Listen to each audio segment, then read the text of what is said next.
And welcome, everybody. So we actually have a special guest today joining us from Primex, Dr. Eric. Dr. Eric, thank you for joining. Again, if you've seen our content in the past, you've seen Dr. Eric. He's been a guest and part of our content. And also, I'm excited today. We're going to be talking about how we're kind of shifting the future of lifestyle of fitness, integrating some medically informed perspective with Dr. Eric, having him tag in from some medical directive support. And honestly, the theme that we're going to be going through the rest of the year is transformation.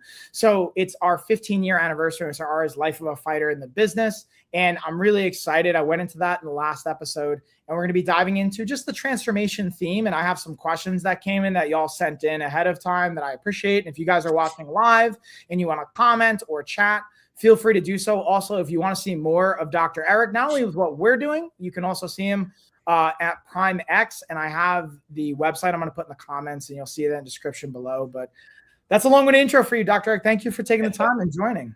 Yeah, dude, as always, thanks for having me. You've always, you and I always have good conversations. I'm happy to come on board and hopefully make some laughs and provide some value for listeners and followers, man. So I appreciate it. Yeah, of course. And like, that's something I really appreciate. I'm going to circle back, even with like the theme of transformation is you've been an impactful part of even my own transition, actually, from when I was retiring from fighting and figuring out what that looked like and just kind of recovering because I had spent so much time manipulating my body weight and cutting and having strategies and fighting anywhere from 155 to 175 pounds, getting up to 200 pounds, cutting back down. And as I evolved prior to meeting you, I had learned strategies on how to not have so much weight gain and fluctuation happen, but my body had paid a price. You know, I was even consuming a lot of THC at a higher body fat percentage after retiring. And you came in and we had talked about it. Where I got introduced to you was even with the theme of peptides years ago. Yeah. So, and one of the things I really appreciate now continuously bring up, and that's why when we were looking for a medical director and have some medically informed physician support with the insurance side of our business and the medically integrated side, you came to mind because of the trust that I have for you and where you're coming from. Because to me, it's easy to push. I shouldn't even say push. It's easy to turn to peptides and hormones and things like that. Not that they're wrong and not to vilify that, but the most impactful thing that jumped out to me, and I'd love to hear where you're at with this now too, is you really helped me look at sleep, stress, continuously. Like training wasn't the hard part, but even helped in that side of it, the nutrition side, but uncovering some of the other impactful dynamics that I think as parents, as business owners, and as just like a retired athlete I was facing. And that was massive. And even since then, like I'm not saying this is right or wrong, but I've stopped consuming THC altogether. That's been pretty impactful. Again, I'm not saying it's wrong for anyone. It's just for me, I noticed that it was enabling certain habits, even transforming my own like beliefs and like exploring spirituality again and different things that just have come up through that time. So I wanted to acknowledge that. And I'd love to, like, with that being said, pick your brain, because there's been an interesting time and some topics have come in around peptide questions, around hormones, but we don't have to jump right into that. But I'd love to get your thoughts on when it comes to that, where you tend to see a lot of starting places for people, and maybe even give a little bit of a preface to that where you think it's appropriate, anything you want to like lead into that with. But yeah, I know a lot of people were asking me questions around like, oh, like what peptide's the best for this or what hormones should I do for that? And especially now with everything that's going on, I'd love to like pick your brain. I think it's really timely having you on. Oh my gosh. Yeah, I could talk for an hour just about this topic, but like for sure. And to your point, what you mentioned with your story is kind of, it's perfect for what the bigger topic of what you just mentioned, because it fits. So, and I appreciate what you said and what you did, and to your benefit, you're very coachable, right? Like I talked about some things, a lot of people, because I think that's how it came up about, what about a peptide or what about this? And like, it's kind of drilling down to the basics. And a lot of people would just kind of blow that up. You took it to heart and you're like, holy crap, you're right. And you ran with it and you did it and you did great. So, so kudos to you on that. So, and I see that today. So, and that kind of is a great segue to what we're talking about, because a lot of times, like you said, especially nowadays with our social media crazy society, everybody's looking for that clickbait ad or like, hey, the cool new supplement or the cool new peptide or the cool new this. It's like the hack, the hack this, hack that, get a quick this, quick that. And it's like, that's how they draw you in, right? But it's like, and that's how people come to you, come to me or whatever. But most of the time, kind of like with you, that's the icing on the cake. Or it's actually like what I heard somebody say is like the letters on the icing on the cake. It's like the last thing, like the tip of the pyramid. So the base is always the foundation stuff. And people sometimes are like, oh, it's boring, or like they roll their eyes, but that's why it's there. It's kind of like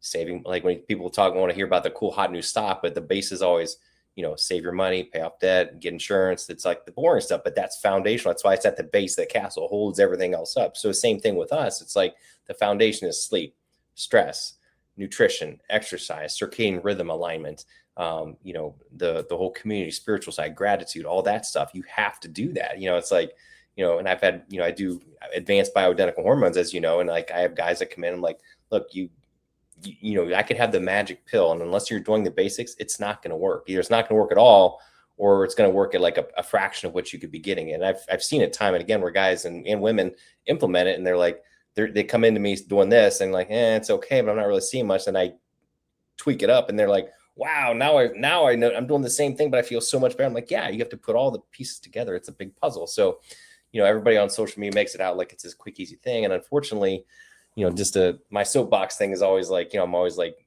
saying, look, there's a lot of people out there practicing medicine without a license. Let's just put it that way. There's gym bros and trainers and these guys that everybody's like, all of a sudden everybody's talking about peptides. Everybody's a hormone expert, a peptide expert, and interpreting blood work and basically practicing medicine without a license, which they should not be doing. It's like going to like the stewardess, the flight attendant, like telling, learn how to fly a plane. Could they? Probably, but would you?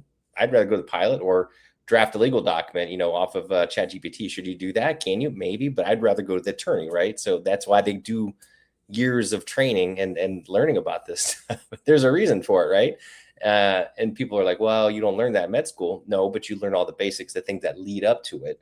It's like you're not like an overnight success. You have to build up and learn and take care of patients on multiple levels in different scenarios for over thousands of times. Just like a pro athlete, you put in your reps, like you're in the ring for how many hours, man, how many like years and decades, right? I mean, you don't just walk in and throw a perfect roundhouse, you've been practicing that for thousands of times, right? So, boring stuff, right? But that's how you get there. So anyway, yeah, I mean, my colleagues and I, we've been using peptides for, almost 10 years now, like pre-COVID, right? And it's like, so now it's like, everybody's talking about it. It's cool that they're getting more awareness, but the downside is that we get all these, sorry for the, the people just talking out their butt who just don't know. They're just looking to make a quick butt, and they're selling these research peptides that not coming from a pharmacy. You don't know what the hell you're getting. I'm seeing side effects and misuse and bad stuff. And of course, now the FDA is getting involved and they're putting the smack down on, because just like with hormones, like you go on the black market and buy any test or Winstrol or whatever, doesn't mean it's going to be good or you're going to know what the hell you're doing. Not a good idea. But same with the peptides. So it's good, but it's getting a lot of bad press too, because people are misusing it and it's just going the wrong way. People are just trying to jump on the bandwagon and as opposed to doing it the right way. So it's good and bad. So like I said, it's the icing on the cake, and I love them. They do a great job, but there's other things that you usually have to get in there, build that sandcastle up from the base up first. And to your point, there's actually a question that came in that was basically just saying, like, looking at my interpretation of this question is like sourcing of peptides and being able to have that. And we don't even have to jump right into that, but because I think what you touched on is a really important piece I don't want to just skip past, which is the foundation versus like the icing or even the lettering on the icing of the cake. Right. It's like, yes, that's the sexy thing, right? The sexy thing is like, what's the cool thing I can take? What's the stack? What's it doing? But it's like, yeah, if you're not getting adequate, restful sleep, if you're not hitting these marks, if we're not doing those pieces, you're not optimizing and saying, what's it really doing, right? And is it sustainable too? That's like the other thing. And even someone that came and asked a question, they got their labs done. I thought this was an interesting one, just to give some, like, not their personal information, but some numbers, like where their testosterone was at versus like, oh, should I pay attention to they didn't even know what to look at. They didn't even know what to ask their doctor. And their doctor was just kind of somewhat brushing things off too. So I wanted to maybe start with the inquiry of like sourcing peptides, and that's as a strategy. And then even figuring out where that comes into play and going through that foundational stack of like, even maybe it's more so backtracking to like when you order labs, what are you looking at, if that makes sense? And like what becomes a priority? Because that was impactful when we first did that, starting reviewing it. It was impactful and helpful to see even like supplementation and nutrition wise, what can I focus on food to help me get certain micronutrients and the value from that and how it serves. Right. Yeah, absolutely. And that's where that all comes in. So for me, it's always about, I ask a lot of questions on the consult, like I did with you. And that's that whole medical decision making. That's the whole medical history. It's like, I learned that in medical school. It's like, 99% of the time you're going to get the answer from the history, not the physical exam, not the blood work, but a smart clinician can figure it out by asking the right questions, as opposed to, yo, bro, what's your stack? Here's what's the cookie cutter protocol. Let's just give you this and get you going. Like, no, it just doesn't work that way. So you ask the right questions, you can figure out the right tool for the job. So the questions are everything, and your symptoms are everything. Even when it comes to like testosterone hormone optimization, everybody wants to know their blood work. The guys are like, what's my level? What's my level? It's like, that's really not the most important thing. That's actually lower down on the totem pole. There's a whole bunch of questions I ask and other symptoms. And then to your point, looking at what else are you doing?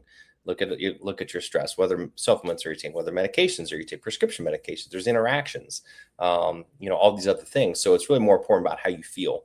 Again, it comes down to the patient, in my client, what are they feeling? What kinds are they having signs of symptoms of a benefit from a hormone or peptide? Are they having side effects? Or are they having something adverse happen that I need to address?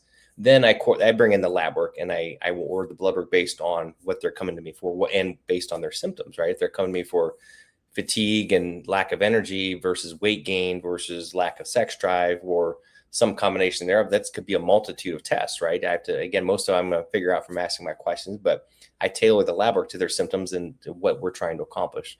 As you know, like one of the first things I ask you, what are your goals? What do you really want to accomplish? Then I'll go down my list. Yep. And then you find the right tools for the job and the right tests to do. It's not just a shotgun approach of testing everything and throwing everything out. That doesn't work.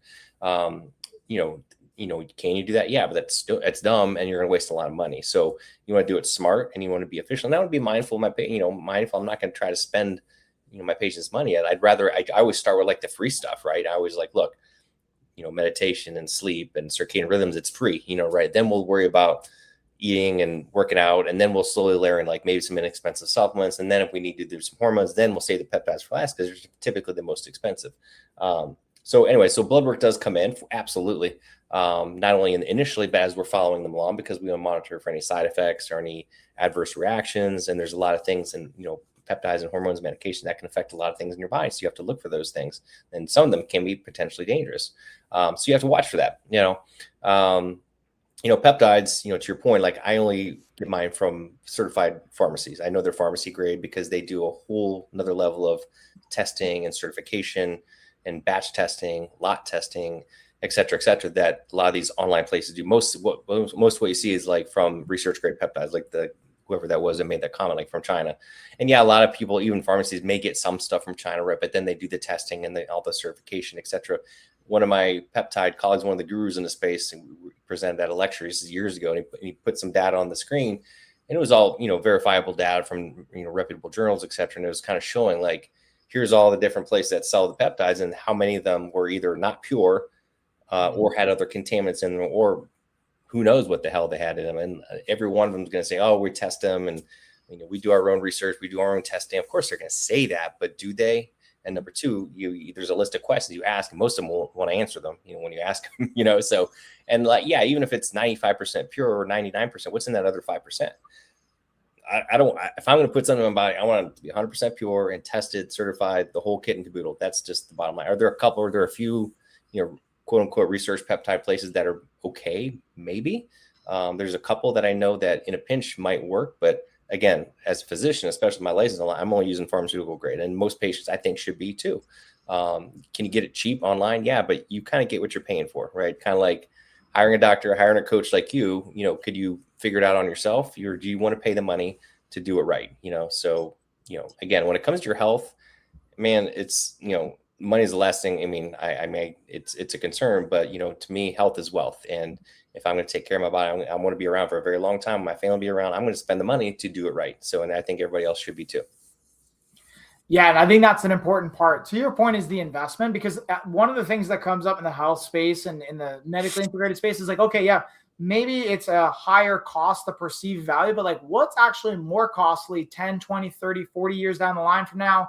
What if you have a heart attack? Again, that's an extreme example. Or what if you have some other type of related comorbidity event or some type of issue that comes up? That's a way higher cost in a multitude of arenas that people don't think about. Like I even think about the analogy I gave is in fighting. I always thought it won't be me as far as injuries. Like everyone gets injured fighting, by the way. There's like 0% from my understanding in data. I don't like to speak in absolutes, but like from what I've seen, 0% of people get out of fighting without some kind of injury somewhere along the path if you're doing it as a profession. It's just what degree, what severity, and how do you handle it? And I just thought it wasn't going to be me. And the point of saying all that and the comparison I draw is like, okay, if you're rolling the dice with what you're putting into your body, food, supplementation, peptides, hormone, whatever the thing is, at some point, you're probably going to pay a tax. Again, I can't speak in absolutes. I'll stay within my scope and, the arenas around that. But I think that's an impactful piece. Even I had a conversation with actually a supplement company the other day as a sidestep of like, they were very adamant actually about like, hey, we'll provide you certificate of analysis. We'll provide you for each individual canister that we're going to send you a proof of how much was in it, where it came from, good manufacturing practices. Now, again, supplements and peptides, obviously, I'm not saying the same thing, but to your point, what jumps out to me is the quality and the process you can go through and having it on the line and not just claiming it on a piece of paper, but being able to show it. Right. And I guess the other piece that jumped out to me too, and that's why I was really excited to have you be a part of not only the ability to reference, because I've referenced my own clients to you just in my network because I trust you and because they also trust me and have great experiences when I talk to them after the fact. And even and I follow up with them, even when I'm not worrying them anymore, they have positive things to say because of that dynamic. And that's why I think it's so important. And that was, I was actually excited to transition and share with people like the other part of what I like celebrating this time of year, because it's going to be 15 years. I've ran the business of LOF and again, we started as a fight company. Thank you, by the way. We started as a fight company, and now we're transforming years later, almost 2 decades later, being a kind of medically informed health coaching and wellness company and having someone like you bring that insight. So the cool thing is people can come in and what we've added to the mix is being able to, depending on the route, we can have some insurance supported services, obviously with oversight, with you being able to oversee that. And also the other piece we offer, even for our clients that are paying in their cash programs and their coaching, they can have access to you. That's the thing that we can refer out to and source and bring you in. And that's something I get really excited about. Not just, yes, we can, to your point, do peptides, we do labs, and we do hormones, but like being able to share your experience, being able to share your expertise. And that's something that I figured would be a great opportunity to share with everyone. So, because like, you'll have some of the behind the scenes stuff that I refer to, or I'll like check in with you. But I appreciate anytime we get to put you in front. And you also have great content for everyone. Check out, obviously, Dr. Eric's like content. I'll have it below and we'll put it in the comments for Primex as well. But I guess to bring this full circle, since the last time we chatted or put things out like publicly, it was kind of like looking at some of the baseline peptides and hormones and looking at things. But I wonder if there's any new insight that you've gained or just solidified when it comes to the foundational stuff, the sleep, the stress management, the, how we move our bodies, how we're putting food into our system. What, if anything, might be impactful to focus on from that arena too? Yeah, I think number one is like the individuality of it. Everybody's different. There's no cookie cutter approach. Everybody is different. Even like, people get really passionate about their diets, right? It's keto, it's high carb, it's low carb, it's paleo, whatever. It's like, there's no one, everybody has to find their own way. And sometimes there's just trial and error and you have to figure it out. So there's the same with training, same with supplementation. Some things are like on paper, like this works for everybody. It's like, there's always an exception, right? Oh, yeah. So you have to be mindful of that. And yeah, the foundational stuff is true. Like I said, I'm big on like sleep, stress, nutrition. One of the things I've in the last, year and a half or so, I really like learned more about it and incorporate is more kind of the blending of the old and the new, like getting back to truly, I've always been about nature, but really blending nature and circadian rhythms. That plays such a big part. Now, of course, in the last, year, we're seeing more and more people talking about, everybody talks about, wearing their blue blockers or getting out in the sun. It's become a little bit more mainstream, but, for, a long time, it really wasn't. People were like, oh, that's a bunch of woo-woo stuff, grounding and looking at the sun and all this stuff. Like that's hogwash. And it's like, well, now there's there's actually been a lot of scientific data studies backing a lot of this stuff up. So I'm really big on like, nowadays, I think I told this before. It's like, I hate the fact that we're always like inside on our phones in front of computers. We're never outside in the woods, talking to people face to face. We're, tech is great, but it's taking away our humanity, taking away from where we've been for millions of years as human beings, right? Being outside, socializing, talking, touching each other, playing in plants and the soil and nature. You know what I mean? So I'm really big on trying to get outside as much as you can, get out in the first thing in the morning and looking at the sun, get that circadian rhythm alignment, get your cortisol optimized, your melatonin starting to make it starts in the morning, not in the evening, getting everything aligned, and same thing in the night, getting off the DM devices and wearing, red light mode.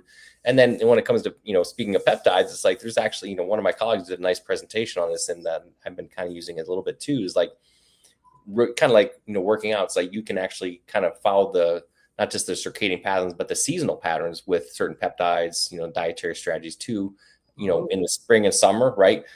What's happening outside? Everything's growing, right? Your plants are coming up, everybody's growing food.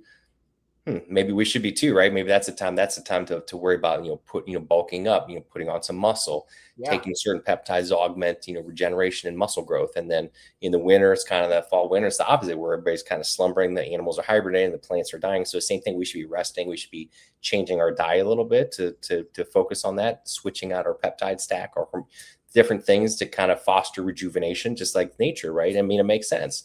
Nature's kind of smart. It's been around for millions of years. So let's follow those patterns. So a lot of people getting some pretty cool results with that. So that's kind of a new thing I've been incorporating a little bit. Not, some people want to do it, some people don't. That's totally fine. And there's some stuff that's foundational, right? Like when a woman's in menopause, a guy, andropause, they're going to be on hormone therapy pretty much all year round. You can't really rotate that, nor should you. There's really no need to. But peptides, dietary strategies, workout strategies, I think they can be cycled in and out throughout the year, and depending on where you are in the year and where you are in your stage of life. So there's some more advanced strategies, but those are some kind of cool things that a lot of people don't talk about too much. Yeah, no, I want to highlight that and pause and just like reiterate that, because that's awesome. What's like interesting about, I talked to my fiance Carrie about this, who she's got like an interesting background where she started in the more medical route, was going the nursing path, and then eventually potentially maybe being like a NP or something like that. Ended up leaving that pursuit and then going more like, actually got into jujitsu and then discovered yoga and Ayurvedic, if I'm saying it correct. I'm horrible at pronunciation. It's like a different type of like health conscious, I guess, approach. The point of saying, we talk about seasonality. That was like really what was coming out. It was like seasons, cycling food depending on the season, like what foods are in season, and also how we approach our patterns, to your point. And actually, that's the first time I've heard it come up in a conversation. So I really appreciate you saying that, because it's been maybe back end conversations I've heard with Carrie and other things, but not put out. And I really appreciate the idea of like seasonally approaching how to put on muscle or where to conserve and shift our focus, whether it's to expand in life and business and personally, or to conserve energy and to like reflect inward and to decide where we're going with this next stage of life and like be able to bloom new opportunities and all those types of things. So I really appreciate that. And to pair that with potential peptides, with nutrition protocols, with training, with hormones, with whatever comes of that supplementation, and then being able to adjust as necessary. That's actually a really cool piece to it. And kind of pairing with that, that was like another aspect that I appreciate that you mentioned is I was having another conversation. It's like, let's say someone does decide they already like, you know what, they've gone down maybe because of a clinic that they were working with or a path of starting with TRT or an HRT protocol. I think one of the interesting things is like, hey, once you start, you're not going to stop, whether it's because of testosterone or anything like that. Again, I'm not saying that's right or wrong, but I'm curious from your experience, again, just speaking from yours, you don't have to diagnose anyone. And I know this is very like, depends on the person, but curious for that dynamic, once you're starting with hormones and altering that, like the subsequent effect, basically the ripple effect, if there is one. I don't want to assume that there is one, but I'm curious from your experience how that tends to look in a general capacity. If that like for hormones, like is there a downstream effect? Yeah, exactly. Yeah, it's a great question. Yes and no. I think once someone, no, I guess to your point, like I always look for where they are in life and what's going on. Is there an identifiable cause? Because if someone comes in, they're younger, or there's an acute event that can be remedied, like if somebody had a horrible infection or went through a traumatic event or, something that threw off their hormone patterns, and then it could be a temporary thing. If that could be overcome and fixed, then maybe they don't don't need it, or they could do a short term and come off of it and let their body kind of reboot. That's not super common, but it definitely happens. The most common scenario I see, of course, is someone like, guys are getting into, in their 40s, 50s, and 60s, and they're unfortunately with time, their testosterone dropping. We live in a very toxic world. We're surrounded by so much junk and microplastics and, phthalates and, these endocrine disrupting chemicals. I'm seeing younger and younger people having hormone levels that, of somebody decades older, we're seeing it more and more, unfortunately. So once a guy gets there and, again, is there something we can fix? Is it like, is their diet off? Is their sleep and stress and jacked up? I mean, if a guy's like eat McDonald's, not working out, staying up all night playing video games, doing and smoking pot all night, well, no wonder his testosterone's up. Let's fix all that. And, and boom, there we go. That being said, sometimes they need a little jump start. And then again, maybe we can take them off for a little bit, especially if they're younger. Or it might be on the flip side, it might be like, in my perspective, like a medical emergency. If I get somebody who's like maybe in his 40s and 50s, and he's a, what we call a complete disaster. His cholesterol, lipids are back. His inflammatory markers are high. He's overweight. He's got sleep apnea. His blood pressure's up. And he's like, I'm tired. I can't do anything. He's just a mess. I mean, should he say, yeah, get out, work out, eat right, get your butt moving? Yeah, but is he going to do it? Probably not, because he feels terrible. So I'm going to throw everything at him, put him on hormone therapy, some supplements, give him all the lifestyle. Let's just hit the full court press and let's get him out of that, because otherwise he's going to have a heart attack. He's going to have something bad happen. Now, at that point, once he starts dropping the weight, feeling better, can we take him off stuff? Maybe, maybe not. But again, most of the time, once a guy's older or a woman goes through perimenopause, menopause, more than likely they're going to need it for life, because they're just not going to go back. It's just, that's biology. That's just how we are. Yeah. Once we get to a certain point, if you got a guy and he's balls to the wall, doing everything right, to a T, which not too many people do. Can you maintain your testosterone levels where they need to be to feel great? You can, but it takes a lot of work and dedication. Even then, he still might not get it, depending on his work environment, what he's doing, all the other factors we're talking about. It can be very difficult. So, if a guy's like in his 50s and 60s, can he maintain it? Maybe, but odds are pretty highly stacked against him. And once he's low, he's going to need hormone support, because his body's just kind of like, I'm tapped out, right? It's like, it's, biologically, our human, we weren't designed to go this far, right? We for thousands of years, we're tapping out in the 30s and 40s, right? So now we're living obviously much, much longer. So, so the point is like, are we messing with nature? Do we need to do this? Well, the point, we all want to live longer. And if we're doing it safely and we're improving our health parameters, there's no harm in that. It's not like it's cheating. We're just giving our body what it needs. We should, if we're going to live longer, we should live better and give ourselves the hormones and the nutrient support that it takes to thrive and to be a good person to give back. Why not? It's not harming anything. It's just putting back what we've lost and what we've had in our bodies our whole lives. So there's no harm in that, especially if it's done with bioidentical hormones, not synthetic drugs, not synthetic hormones, but true bioidentical hormones. We're just giving our body back what it's had its whole life. There's no harm in that. So, can you go off it? Yeah. But say you're, 50, and your levels are like a 2 out of 10, right? And you feel terrible. And then we augment it. And then if we stop it in the 60s, yeah, he's just going to drop down to where he would have been at 60 anyway. And there's no harm, no foul, but he's going to lose all the benefits. Right. Heart protection, bone protection, Alzheimer's protection, you're going to live longer, less mortality. So there's so many benefits besides the obvious, a lot of people do it just because they want to look better or improve their sex life, but the health benefits, the main reason I do it. You're going to reduce the risk of cardiovascular disease, osteoporosis, Alzheimer's, metabolic syndrome, diabetes. I mean, you can fix that, cure a lot of that stuff with proper hormone optimization and lifestyle medicine. So why would you want to give that up? So to your point, can you come off it and switch it out? Yeah, but there's no harm in maintaining it. You're only going to benefit from it, especially as you get older in life. Yeah, I think I appreciate that context. And the thing that jumped out to me is like longevity and quality of life. Mm-hmm. From that is like how that leads into it, and being able to see, hey, yeah, pending, again, to your point, like circumstance, right? Each individual, each circumstance, what are we adjusting? I found very impactful from the suggestions that and the insight that we got from like cleaning up my nutrition, not being up till 2 a.m. Surprise, surprise, getting more sleep, and maybe not consuming THC all the time. And like when I say all the time, like I was using it consistently in the evening time as an unwind tool, but how is it affecting my sleep? Also affecting my eating habits, my body composition because of it, and doing some of those things. I see a drastic effect. And one of the things I actually wanted to share and get your thoughts on as a complete side note is we actually took all the TVs out of our house. Like literally this week, I made that decision. Wow, nice. Obviously, I still have my computer and I have my phone, but we took the TVs out of the house. Now we moved to a nice like luxury apartment complex. We have a clubhouse and they have TVs there. So if we want to have a movie night, we want to do something, we can do that and we can go out to the movies. But we're experimenting over the summer for all of our girls to not have TVs. And they will, our 3 older ones are going to go to their co-parents, like our significant others, like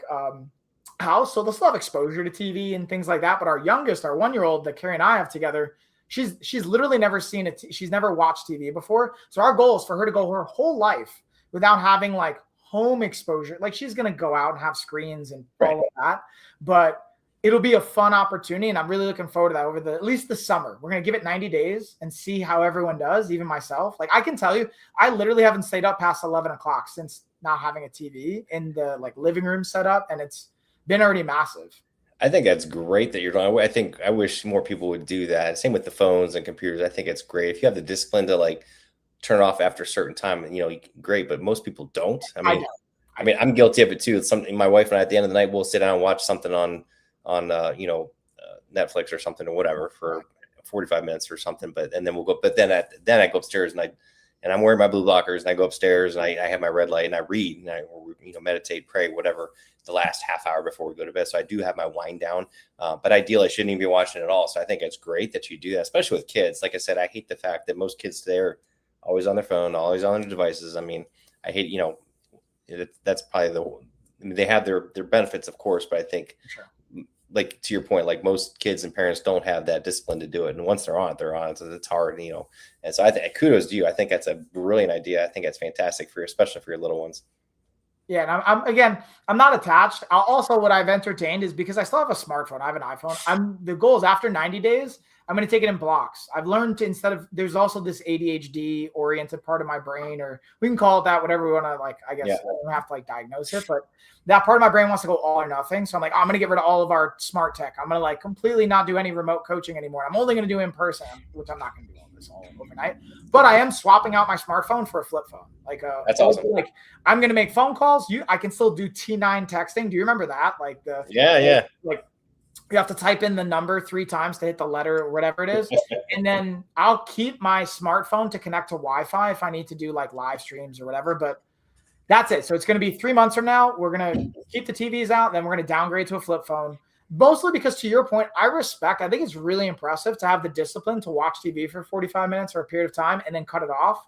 Some days I can do that, but I've noticed a lot of the times I would go through these cycles, these dopamine cycles of where I pair it. I also have a strong association to downtime with TV and then sugary foods. So I'm hitting dopamine, especially late at night. That doesn't really serve. And then I found even already, I'm playing guitar more, I'm reading the Bible and journaling. And I'm not telling anyone they need to do any of these things, but I found it really impactful for me because I'm even reestablishing my own relationship. I'm I haven't read the Bible in 20 years. So I want to reestablish that relationship, see what comes of that. Reconnect to my own spirituality in that sense. Absolutely. Yeah, that's part of my morning routine too. I'll journal and I'll read the Bible for 15 minutes, 20 minutes in the morning. I'll meditate. I'll do my morning routine. I'll read. I'll journal. I'll read the Bible. I'll do my a little bit of gentle movement. Then I'll go for a walk, and then I have this whole kind of morning routine. But to your point, yeah, I think that's huge, especially in the morning to kind of not turn that phone on. You hear that all the time. You shouldn't turn your phone on in the first hour of your day. Don't. Same thing at the end of the day, and I was reading in a book, what's the name of it? I'm totally blanking. I just got another book, but anyway, it's all about, the compiler Ikigai, about accomplishing Japanese wisdom, Kaizen, Ikigai, and all these habits. And they have a ton of great little tips in there. And, it's kind of like the Pomodoro technique. It's kind of if you are going to scroll or do something, put a timer on, 5 minutes, or something. If you can't do it yourself, because you'll get sucked down that hole, and just do it. Give yourself 2 minutes or whatever, 1 minute, whatever you want to do. Same with the TV. Okay, I'm set the timer if you can't discipline yourself, because otherwise you'll get sucked down that hole, And then, with your habits, like you said, I think once you, just as with everything, once you do it, you link it to something positive, right? Like when I come down in the morning, I'm going to get my glass of water, whatever, to hydrate. And as soon as I do that, I'm going to read the Bible. Or as soon as I brush my teeth, I'm going to practice this, or I'm going to go say some gratitude, link them together. And then after you do it for a while, it is true. What is they say? There's different things. Some people say 30 days, some people say 20 days, some people say 60 days to establish a new habit or whatever, but it's different for everybody, I think. But once you do it, then when you not do it, you feel weird, because I'll have days where I will I'm running behind. I don't read my Bible or I don't meditate on it. I'm I feel weird. I'm something's off, I hate that, So it gets easier the longer you do it, I think. Yeah, and I really appreciate that point of it. So I've in even repurposing even the books that I have behind me, and I know I've sent you some of the drafts on the new version of it, going from the 28-day reset to our 100-day protocol. And the reason we landed even on 100-day was I saw a variety of different things looking at meta-analysis around habits and transformation, and it seemed to be on average was 66, 67 days or 60 days. That's assuming it could be as little as 3 weeks. It could be as long as 180 days I saw in some of these, but averaging it ish 2 months can be an impactful part. The point of saying that is it can take time for a habit and establishing it, but once you have it, and the way I'm curious how this feels for you, or distinguishing between routine and habit, because that's a question I get a lot in more of the health coaching arena. When I even work with like ADHD oriented coaching contracts that I have, is like neurodivergent brain chemistry, is like, what's the difference between a routine and a habit? The way I think of it is routine is something we have to put bandwidth to. Like you have to intentionally think about. And habit is something that's like almost unconscious. Like I make coffee in the morning and we walk to our clubhouse. That's like, it's a way to get outside. They have a nice coffee maker. So I like to get all the kids together. We go over, we go by the gym. So that's like a habit that I don't have to think about. And to your point, I feel a difference if I don't do it. And the routine right now, I'll be honest, is like my playing the guitar, reading the Bible, the journal and the planner. Actually, that's a habit, but I've added in the Bible part and playing a guitar in the morning, but that's still routine for me. I have to think about it, but eventually the goal is to make it a habit. And I'm curious, I don't know, from your experience, even like it's kind of nuanced, maybe thinking the difference between routine and habit, but I think that's kind of a fun way to like separate them. And I think that's very insightful. I've actually never thought about that, but you're right. There's a slight difference, but I think to your point, after a while, your routines become your habits, if you do them enough, if you're pretty consistent. If it's like, compared to like, I'm going to lift 3 days a week, that's a routine, but does it kind of become a habit? Maybe, but you do have to think about it, right? So you got to say, okay, I'm going to go work out. But the other stuff, like you said, making coffee, brushing your teeth, praying, doing, that just becomes a habit, like you said, and sometimes you do still have to think about it, but I've gotten to that point. Like I call it my morning routine, but it's almost a habit now because I do this almost the same thing every morning. So it's like, I just like you said, like make cause you're on autopilot. I could like close my eyes, just, I'm going to go to this room and I'm going to do this. I'm going to go to this room and do that. Now I'm going to go outside and, it's just like, boom, it's like almost like you're sleepwalking, but that's a good thing. That's what you want. Because the less you think, it takes that brain power, right? Kind of like, everybody talk about like, fatigue, decision fatigue, they call it, right? It's like Steve Jobs always wore the black turtleneck, right? It's just one less thing to think about, eating the same thing every day, doing the same work, whatever it is, it's like, we have enough to think about. Let's take out the routine stuff, Yeah. A word that jumps out to me is bandwidth. I think about like, cause people will say, hey, I don't have time.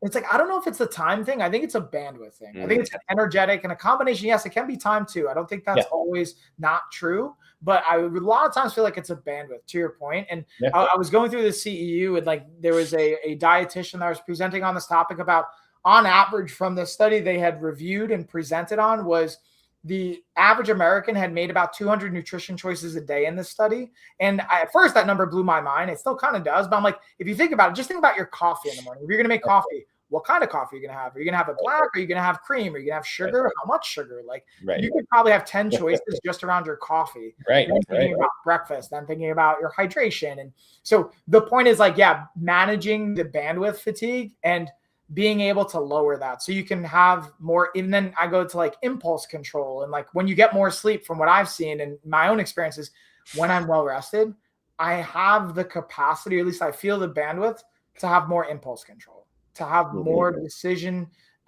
discipline around certain things that shows over time. So, I think, going back to my, that's a great point. And again, very insightful on your part to recognize that. And I love that bandwidth part. I'm gonna start using that. So, because it's true, I think you're right. Everybody has time, but the bandwidth, so, kind of going back to my thing about nature and the old, I love reading the old stuff. And like, I love to read like Stoic philosophy. I'm big on that. And like some of the Orient, I've always like enjoyed martial arts, and I like reading like Ikigai and Kaizen and all these different things. But I love the Stoics, and I love reading about ancient history because they were so smart back then. Even like read Ben Franklin, back in the Greeks and the Romans, even in our Revolutionary War times. I mean, look at their writing, how they wrote and they communicated. They were so eloquent, and they were so incredibly intelligent in how they wrote compared to like today, where it's like, TBH, we can't even put a whole sentence. It's like texting, it's like we've lost a lot of that despite how advanced we are. I think we've gone backwards in terms of how we think. So sometimes I think it's important to kind of just build that bandwidth, to your point, and to slow down, get outside, get in nature. Like you said about the TV, I like to like have on a Sunday, just be, that's my day in the woods. I go hike in the woods for an hour, just get out in nature and try not to be on my device or do any kind of work at all, as much as possible. Try to just read, not do anything electronic, take that break once a week, and really get back to nature. And I think, people talk about meditation or just sitting in quiet. That's something, even like, if you don't get into that kind of stuff a lot, from a business financial perspective, a lot of the smart, businessmen and CEOs, all these people talk about that, just spending in like an hour or even a whole day of just in quiet and just thinking. We've lost that art, and it comes down to, when you get that, you get awareness. So I've been trying to actually spend more time just sitting in quiet. Like my goal is to get up to an hour just sitting and just meditate, not even meditate, just sit there and just sit and just let my brain reconnect. And just everybody who does that says it's life-changing, that how you learning to think and be aware, and the thoughts, and connecting with nature and yourself, and becoming aware of your own body and your thoughts. Like what you said about how you notice when you're well rested. I've noticed that too. Like if I'm tired and get enough sleep, I know like the next day I'm kind of snippy. Things piss me off that they shouldn't. And a lot of times in the past, I would just kept going, but now I'm aware of it. I'm like, oh, I just said that. I don't normally talk like that. Like it's probably because of this. I'm over time become more aware of things. And that's how you improve. That's how you better yourself, and you better the people around you by becoming aware and becoming more self-aware, and we've lost that art. And I think it's something we can all do, and that'll help us on many levels, physically, mentally, emotionally, and as a person. Yeah, there's so much to take away from that. Like the thing actually, interestingly, that you mentioned, even with like Stoicism or with Stoic philosophy and some of those kind of principles, I got into watching. There's a great YouTube channel by Ryan Holiday, or I think it's great. And he kind of like dives into Stoic philosophy, and he has a book on, or I guess it's a planner, and there's also a book, and it's basically like Daily Stoic. Yeah, that's great. Yeah. I have it. Yeah. So, and I actually, that's why. So I pair that with, I'll do like Bible. I have my planner. I actually made my own planner I'm experimenting with. It's not nice. Like totally dialed in yet, but it's basically like, all right, what are the 3 things I'm going to accomplish today? Like, I know that doesn't sound like a lot, but I'm telling you guys out there, for those of you watching, if you have 3 very clear, intentional, action-oriented items and you can hit those marks, it will compound over time. And I take it in 100-day blocks. And the cool part I've learned to like tweak, I actually pulled from another kind of planner, was gamifying it by assigning points to tasks. And not everyone needs to do this, but I just find I like it from the competitive and sports side of my brain. Yeah. So the goal is to get 21 points a day, and there's a certain amount of points assigned to different tasks. And like, nice. So there's 3 main tasks. They're worth 4 points each. Then it's like scheduled items and like self-care stuff. And if you add it up, you can maybe get 32 points in a day if you do everything perfect. No one's going to be perfect, and not all the time, at least. Nice. So I like that. The idea is like, cool. If you get 21 points and you do that 7 days a week, the goal is to get 141 points in a week. You had an outstanding week. And I was like, what if I had an outstanding week every week for a year? What would happen? I did that over the last year, and I've seen massive impact. Now I'm like, okay, the goal is to have an outstanding week every week for ever, as long as I can. But I'm saying that I pair that with the daily Stoic journal prompts, and I really enjoy the AM and PM reflections and the weekly themes of like, I think this week where I'm at, I started it not according to their calendar. So he's like, you're supposed to start at January 1st, and they have prompts each day and week. I started in my own calendar, so I changed the dates. But like this week's like no haters, or like, the idea of haters and what to do with that, not allocate bandwidth to it. And again, freeing up bandwidth. So anyways, that's a bit of a rant, but I just like really get excited to see that piece, because this is what I think so interesting. Like, notice what we're talking about. Like, and again, you are like an elite level, like professional in healthcare and physician. And maybe you won't say this, I'll say this for you, because my experience of you and what I know you do and what you're capable of. And yeah, we could talk about all the nuanced details of peptides, and that's great. We can talk about all the nuanced aspects of hormones and receptors and uptake, and that's great too. But look at some of the foundational stuff we're really talking about and what is consistent there. So I'm almost like tempted to like pause it there, because A, we could keep going. Not that I don't want to, but B, I'd love to, we'll have to have you come back on. And the idea of this is what leads to transformation. And I just want to also be respectful of your time too. No, I appreciate that. And to your point, I read the Daily Stoic every day too. That's on my nightstand. So I have like a couple books where you just read 1 page a day, and it's like in that book Ikigai, it's like a little bit of changes. And like Robin Sharma is another author I really like. It's like little things done daily add up to big things. So everybody's like, oh, I can't do it. Just read 1 page of a book a day. Meditate for 1 minute, walk for 1, exercise for 5 minutes, whatever. And then slowly you build it up over time to like you said, 3 things, or just start with 1 thing I want to do today. Just start small. And people are probably like, yeah, I want this, like you said, the peptide, this, and that's great. And that's kind of how we all start. It's like, I'm, really want people, get into like, kind of like working out or training. It's like, let's just get the routine in. Let's start lifting weights. Okay, now we're going to work on eating, and then we're going to work on hormones, and then we're going to do peptides. And over time, we all evolve, especially as we get older, we evolve. That's kind of where I'm more on the spiritual, mental. How can I evolve my brain, my awareness, my spirituality, connecting with nature? And that's what I'm getting more and more into my going to the past, looking at and getting into my spirituality side and trying to meditate more and learning how I can be a better person, how I can give back and really evolve my thinking. Like, it's like, we all start out like, okay, like I'm going to work on throwing, I just want to throw a jab. Right. Okay. Yeah. Now I'm going to do a jab and a cross, and eventually everybody's like, I just want to do this, the roundhouse kick or the spin kick but no, start here. And how do I do all these combinations, and how do they move so fast? It's like, start small, start with the basics and work your way. Same here. It's like, let's move more. Let's eat better. Let's optimize our hormones. Then we throw in the peptides, and then we take it to the next level. We do start, rotating, so it's all about building things up. It's all about evolution, and it takes time. We're in Americans, we all, everybody wants things yesterday, right? But we have to slow things down, build it up. And over time, that's how you do it the smart way, to your point. So I think it's all about evolution and transformation, as you said. So everybody's listening is like, yeah, but what about this? And like, we can talk about that. And I'm happy to come back and talk about more specifics. But as with everything, again, if you're going to do it right, slow it down, start with the basics and build it up. And it doesn't have to be all at once. You're like, oh my gosh, now these guys are telling me I gotta sleep, I gotta do this diet, and I gotta do this routine, and then I gotta do this, and then I can take these medications. Like, we could do it different ways and different patterns, but we'll get there. But it's not as daunting as it sounds. It's actually pretty darn easy, so. Yeah, and I what you just said, I think, is actually really important, that I do want to highlight for everyone from a takeaway. Because I always like to wrap things up with one thing to take away. If there's one thing we can focus on, and it would be literally pick one thing, pick one action-oriented item you can do today. Like, one of the things I think, and I'm just going to pull from what you literally just said, is finding something like, focus on the first 3 to 5 minutes of whatever the thing is. Focus on that first access point. If it's like, literally for me, if I'm not going to use my planner, at least have my planner out somewhere in the morning where I can see it. And I just open it, even if I'm not going to do it. Or I love what you said, by the way, especially I'm finding with not having TVs, is like, literally sitting in silence can be uncomfortable for me because I'm so conditioned at a certain stage, have dopamine and those stimulations. But like, I'm sitting more in silence and being like, hey, what am I going to receive? What messages am I going to get, either from my internal brain, or if you want to call it connecting to God, or whatever thing you want to explore that as. Like, I think there's an interesting path to that. And that doesn't mean start with an hour of sitting in silence. Maybe you sit in 1 minute without looking at your phone, to your point. So that's the one invite actionably that I would put for everyone, is pick any arena, whether it's your exercise, whether it's nutrition, if it's your sleep, pick it and start with 1 minute and then stack from there. But I also am curious what, if any, insight you would invite, because I'm literally just pulling what you just said. So that I'm literally robbing your actionable item. But I love that one. Start small, chunk it down, keep it simple. It's like, I want to do all these things. Like, well, I don't have to do all these detailed planning. Like, after every meal, take a 10-minute walk, 15-minute walk, one thing, get up 15 minutes earlier. And for the people that are on, like, asking, they're curious about peptides, you're curious about that. It's like, are you really curious about that? Or is it because you heard of something? So I want everybody to do is get up just 15 minutes earlier and spend a little time just thinking, what do I want? Just, what do I want in my life?